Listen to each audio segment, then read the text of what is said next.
Primeiro eu queria agradecer o convite. Eu vou estar falando um pouquinho sobre programação funcional e uns princípios funcionais que a gente pode fazer no Ruby, né? Só que isso aqui não é Ruby, isso aí é Elixir. Eu queria primeiro, antes de falar da teoria, mostrar um pouco de código, para a gente ficar mais fácil na hora da discussão. Então, assim, a primeira coisa que a gente fala, quando a gente pensa em programação funcional, a gente pensa logo em imutabilidade, né?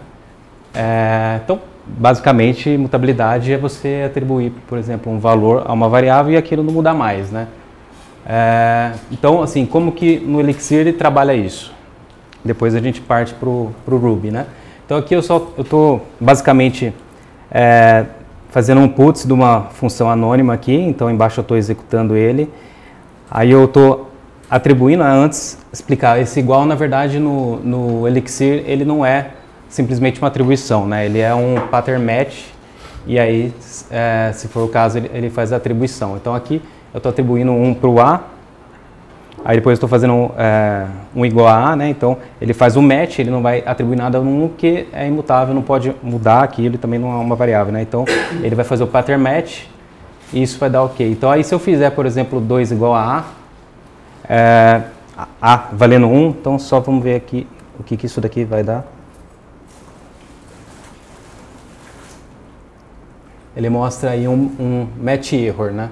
Então o Elixir ele não deixa, ele viu aqui que ele fez um match de 2 igual a 1, então não é possível ele dar um match error, né? Agora o que acontece, por exemplo, se eu fizer isso daqui? A segunda linha é ok, Essa linha? Então, eu tô fazendo 1 igual a A. O que tem no A? Tem 1, né? Então ele foi seguindo aqui. Então ele está fazendo assim, 1 é igual a 1. Então ele deu match. Então ele executou o quê? Não. Aqui eu estou fazendo uma atribuição e aí estou seguindo no meu código. E aí se eu tiver essa linha, ele aceita, porque não dá um problema de match aqui. Então simplesmente eu tô fazendo um igual aqui, mas primeiro ele verifica, isso é igual a isso? Ok, então eu não vou lançar uma exceção. Então o Elixir ele trabalha dessa maneira, né? Aqui, né, eu fiz 2 igual a 1 e aí ele já não deixa, aqui no caso esse lança a exceção, né? Aqui ele fala que 1 igual a 1, tá tudo ok. Então aí, aqui se eu fizer A igual a 2, lembra que aqui eu já tinha atribuído 1, então o que o Elixir vai falar para mim? Ele vai dar aqui um match error também. Não, acho que faltou salvar aqui. Ele não vai dar o match error, ele retornou aqui o valorzinho 2. Então, aqui eu estou imprimindo a última instrução, né? Então, A valia 1, então agora A vale 2. Então, na verdade, o que ele está fazendo aqui, né? Como é imutável, o A está apontando para uma outra referência, né? Que tem o valor 2, mas ele deixa o que está, o valor 1 ali. Então, se tiver alguma outra coisa referenciando aquilo, não vai perder a informação, né? Aqui só mais alguns outros exemplos, né? Eu estou fazendo um match assign aqui num array, então se eu fizer isso, o A vai estar valendo 1, o B vai estar valendo 2, só que a linha de baixo já não funcionaria, né? Que eu estou fazendo A recebendo 1 e A recebendo 2, aí vai dar o mesmo match error, ele vai falar que do lado direito não bate com o lado esquerdo, então ele não vai fazer esse assign, né? Cara, você sabe se nesses casos esse pedaço de código vai para o bytecode? Ou ele ignora e só explora a warning? Se o quê? Se eu atribuir 2 aqui... Ele faz o pattern match. Ele vê certo. Que ele não pode fazer isso porque já foi definido. Sabe se isso vai para o bytecode? Não, ele deu uma warning. Deu uma warning também, né? Não, é um erro, é uma exceção. Ele não deixa você continuar? Não deixa continuar.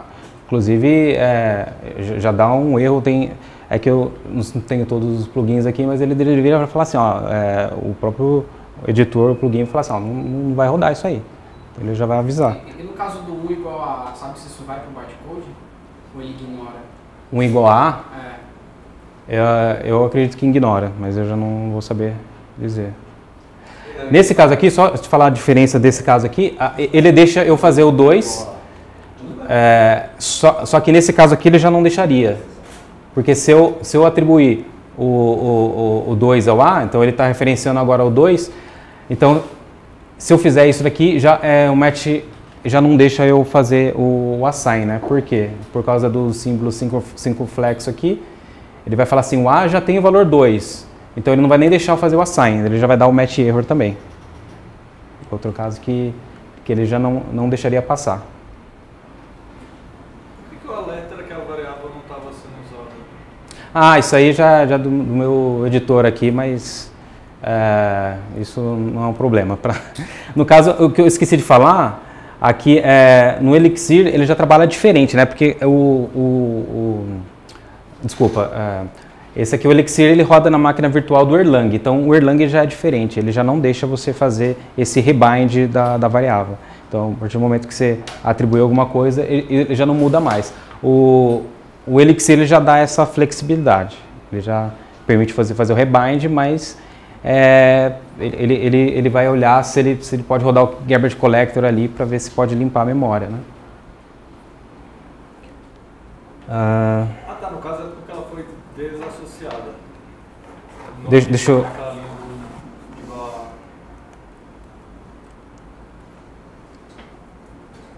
Aqui ele está falando que uma variável A não é usada. Porque simplesmente eu atribuí e não fiz nada com ela. É mais um alerta. Ah, tá, só um alerta, tá. Eu não fiz nada. Bom, aí aqui é só uma outra linguagem funcional aqui também, né? No Clojure é o mesmo conceito. Então aqui eu estou definindo que A é igual a 1. Eu posso depois definir A igual a 2. É o mesmo conceito de rebind. Ele vai apontar para o 2 agora, mas ele vai manter o 1 ali, porque uma linguagem funcional acaba utilizando melhor a memória, né?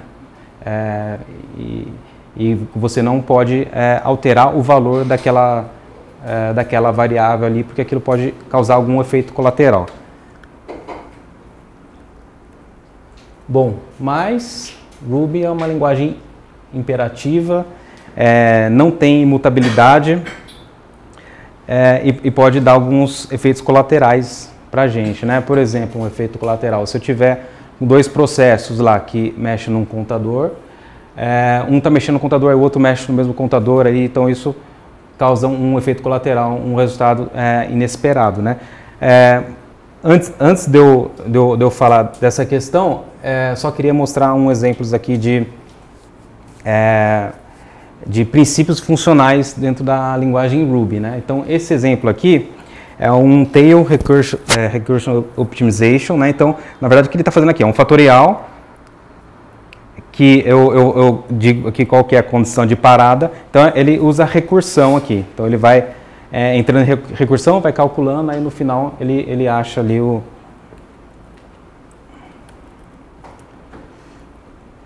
valor ali. Então, dá o 120, que é o fatorial de Ruby, né? Então, isso é uma... acaba ficando até mais rápido ali, você trabalhar com a recursão. Então, é um princípio funcional que a gente pode usar. Esse aqui, por exemplo, a partir do Ruby 2.1, ele tem o conceito de lazy enumerator, né? Então, aqui eu estou fazendo tem um array aqui de 1 até infinito. Então, aqui... E esse lazy aqui, se eu não tivesse com esse lazy, ele ia percorrer o map, ia percorrer todo esse array infinito aí, para depois eu pegar os 10 primeiros, né?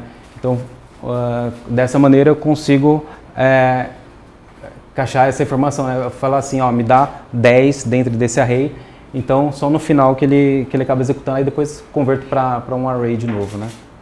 Então é uma forma de otimização também.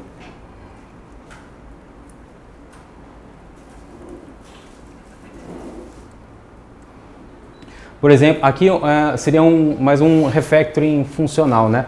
O exemplo que o Akita deu, imagina que eu tenho aqui um contador, então eu estou percorrendo esse array, estou calculando a soma das palavras ali, né?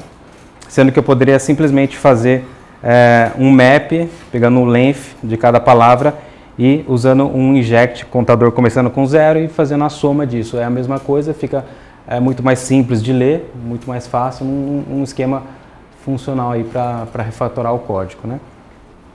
Da mesma forma, se a gente identificar, por exemplo, uma inicialização vazia com it, um push, isso provavelmente você pode fazer com um map, né?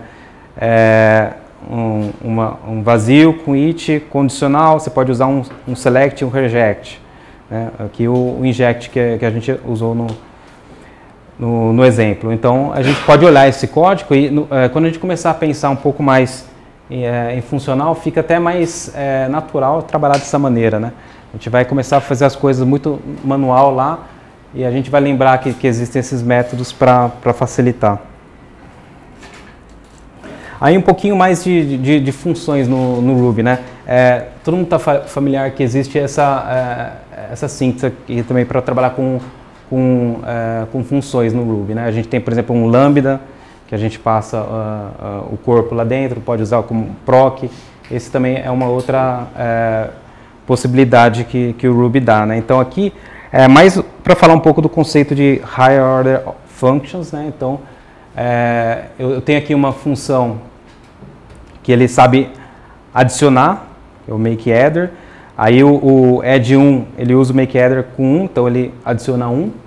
Essa função aqui, ele já sabe multiplicar por 3. Aí tem uma função aqui que é o compose, né? Tudo que eu estou falando também tem as referências aqui depois. Isso aqui está no meu GitHub, aí vocês podem olhar a referência desses códigos aí. Essa aqui é uma palestra bem legal do Jim Welch. Aí esse compose, ele compõe essas duas funções, então eu estou passando aqui o multi3 com add 1, com add 1.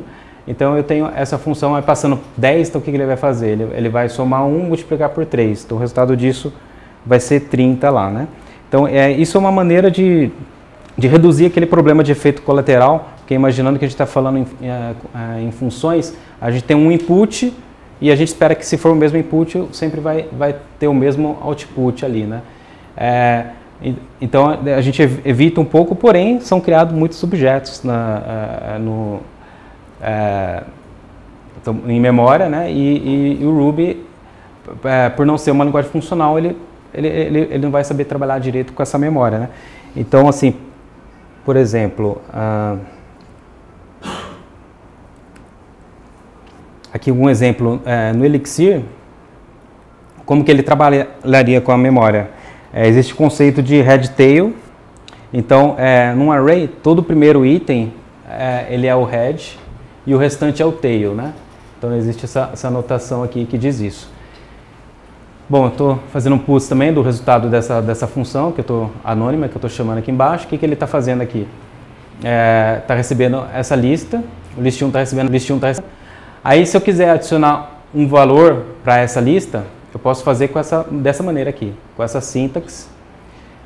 Que aí depois eu estou comparando com esse array aqui, 4321, que eu consigo verificar que é exatamente a mesma informação.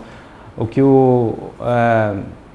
que acontece aqui na função é que esse 321 aqui, na verdade, ele aponta para a mesma referência, e aí só adiciona o 4, então ele consegue gerenciar melhor a memória dessa maneira, né?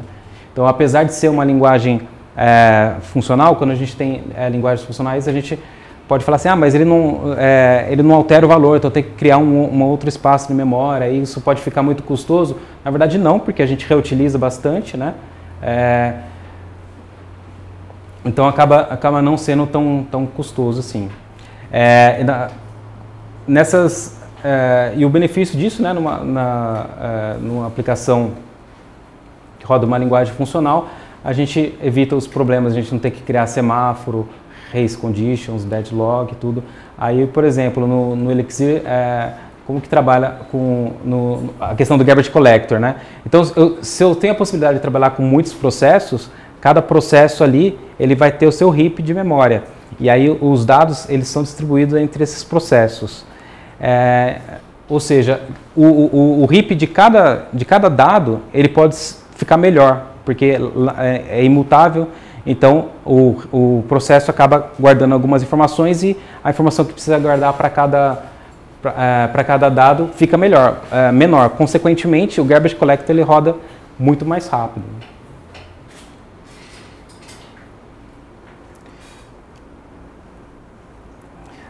Aí aqui, só para falar do conceito de uma definição de função, aqui é Elixir também, definição de função fazendo um match nos parâmetros dele, né? Então, por exemplo, se eu receber 0, vai ser 1. Então, percebe que isso é uma maneira que fica até bem documentado. É como se fosse o mesmo método, só que dependendo do que ele recebe ali, ele pode fazer uma coisa ou fazer outra. Então, no Elixir, a gente pode fazer o fatorial dessa maneira, que fica uma maneira elegante, bem documentada. No Ruby, dá para fazer algo semelhante também. Por exemplo, tem se a gente usar esse cara aqui, né, o Functional Ruby, eu consigo definir aqui uma classe e fazer uma maneira parecida. Então, por exemplo, se eu chamar esse método sem parâmetro, é uma coisa, se eu chamar qualquer parâmetro aqui, é outra. Agora, eu posso definir também, o Elixir ele chama isso de guard, né, que é uma definição de método com um match, só que eu posso também dizer uma condição a ser satisfeita, que ele entra aqui. Então, por exemplo, se o segundo parâmetro for doctor, e aí um terceiro qualquer coisa, ele vai imprimir assim, né? No final disso tudo, se eu fizer esse teste aqui, ele vai cair nessa do doctor, então ele vai falar hello, o doctor, o nome aqui, né? Então é uma maneira também da gente usar um pouco desses artifícios dentro do Ruby, né? Por exemplo, aqui no Clojure, eu tenho uma funçãozinha que faz o FizzBuzz, e aqui ele também usa esse mesmo conceito, né? Então, ele vai fazer a divisão lá, se for 0, 0 cai aqui, se for 0 qualquer coisa é isso aqui. Então, é uma maneira também de você definir o método aí, com match, né?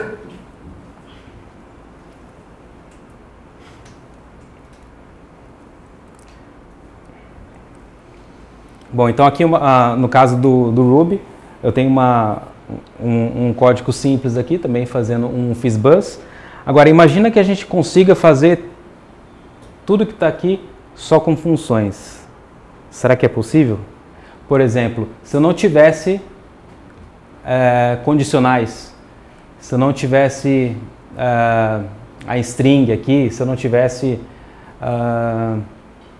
os operadores, como que é possível fazer isso no Ruby? Que a gente que trabalha com Ruby tem essa possibilidade? Por exemplo, eu consigo ter toda a representação com funções anônimas, né? Então essa representação do 0, 1, 2. Também tem aqui referência aqui, né? É um vídeo também bem legal de assistir, Programming with Nothing. Então, aqui a gente tem tudo representado em funções anônimas, né? Para a gente ver que a gente não precisa... tem outras possibilidades de a gente resolver um problema, mas isso aqui é mais uma curiosidade, né? A gente não vai fazer um programa dessa maneira, mas é mais para a gente saber que existem essas possibilidades. Até mesmo no Ruby, a gente consegue pensar, de repente, em resolver um problema de uma maneira diferente, né? Então, a minha função de FizzBuzz pode se resumir a isso, né? Então, eu tenho aqui a definiçãozinha do meu código, todo funcional, né? Então, se eu pegar isso daí e substituir pelo valor mesmo, né, das definições, a gente vai ter um programinha bonito de ver, né? E facinho de dar manutenção. Bom, esse aqui era para ser a cara do Einstein, não sei se dá para ver.